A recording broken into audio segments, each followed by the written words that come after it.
Hey kids, got another story for ya. Today's story is The Fox and the Hound, friends no matter what.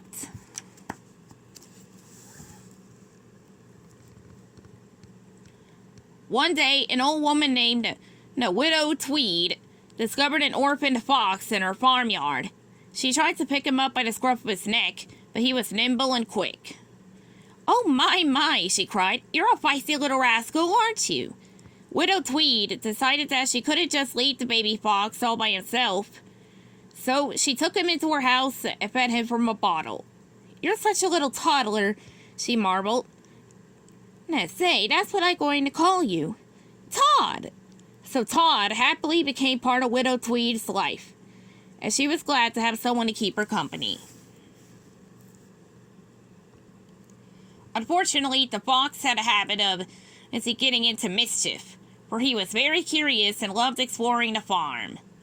One afternoon, he chased a butterfly right onto Amos Slade's property. Amos was a hard-nosed man with one thing on his mind: hunting. Even his trusty dog, Chief, had been trained for it.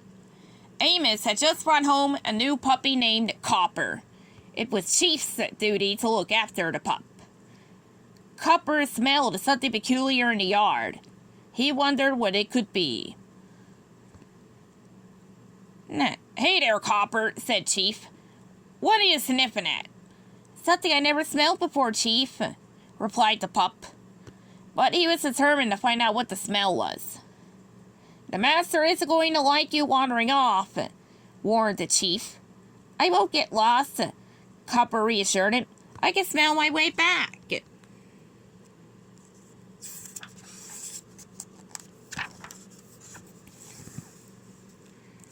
The puppy went into a hollow log. "What are you smelling?" a voice asked. It was Todd, peering down at Copper from atop the log. The dog sniffed at Todd and realized he'd found the smell he'd been looking for. Todd introduced himself and explained that he was a fox. "I'm a hound dog," said Copper. The two played hide and seek. Copper followed his nose to find Todd wherever the fox hid. They had so much fun. They met the next day and played some more. "Copper, you're my very best friend," Todd said as he tackled the dog a few days later. "And you're mine too, Todd," Copper replied, smiling. "And we'll always be friends forever, won't we?" asked Todd. "Yeah," agreed Copper. "Forever."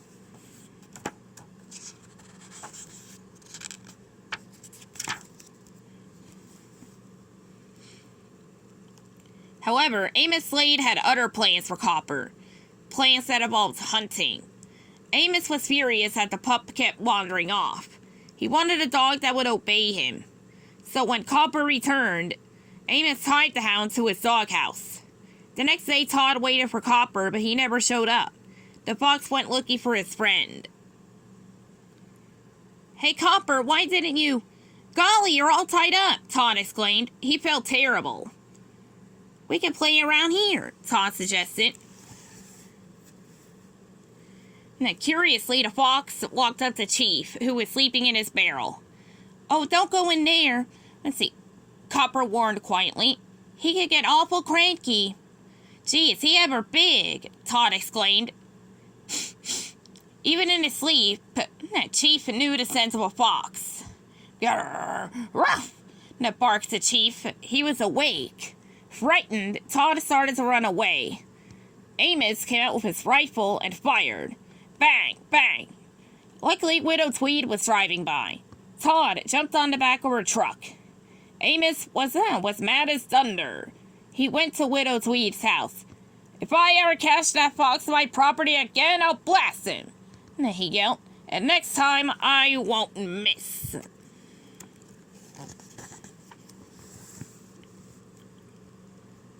The next day, Amos took the dogs away for a long hunting trip. Todd watched as they drove off. All winter, he missed his friend. Big Mama the Owl told him things that would be different after hunting season.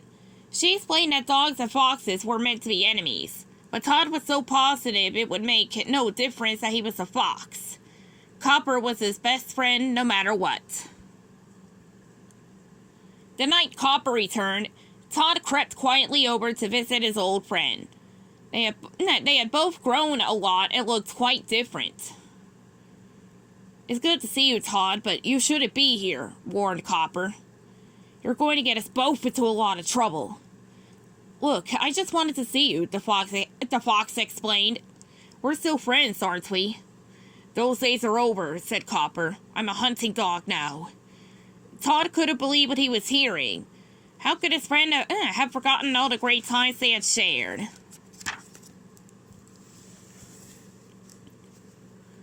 Now, sadly, Todd had turned to leave, but Chief had woken up and was barking loudly.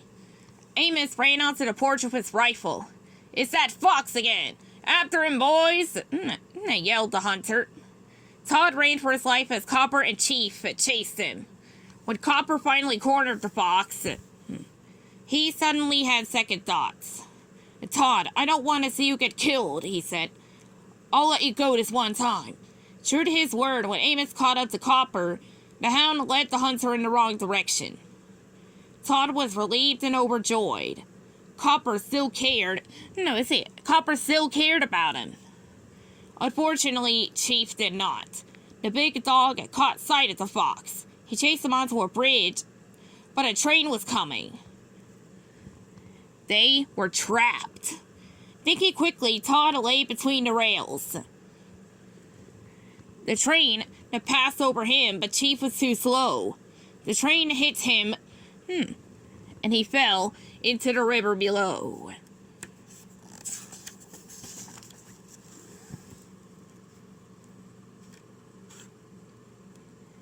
Now, Copper raced toward Chief. The dog was lying on the rocks, hurt but alive. Chief! Chief! Called Copper. Oh no, it's my fault, he thought as he helped the injured dog. Chief was like a father to him. Copper felt guilty and angry, but most of all he blamed Todd. As Amos planned revenge, Copper joined him.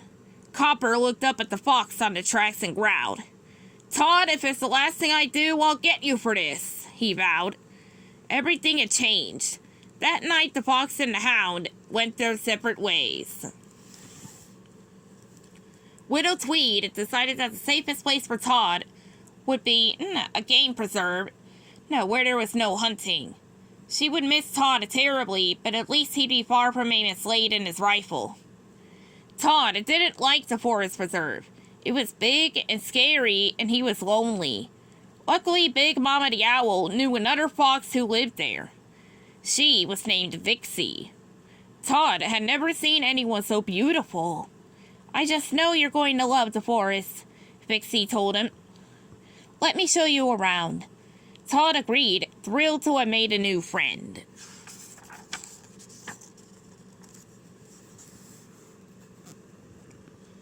In another area was the up the game preserve. Amos, with Copper by his side, stared at a sign that read no hunting. But that didn't stop him for a second.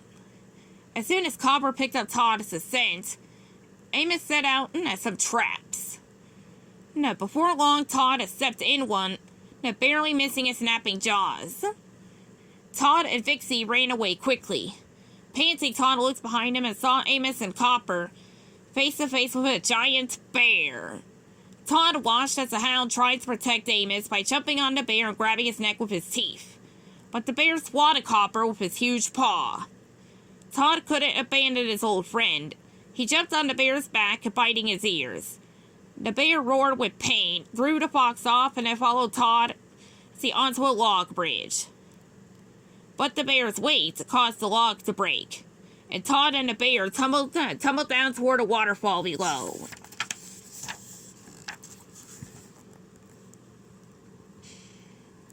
Weak and breathless, Todd looked up to see Amos pointing a rifle at him.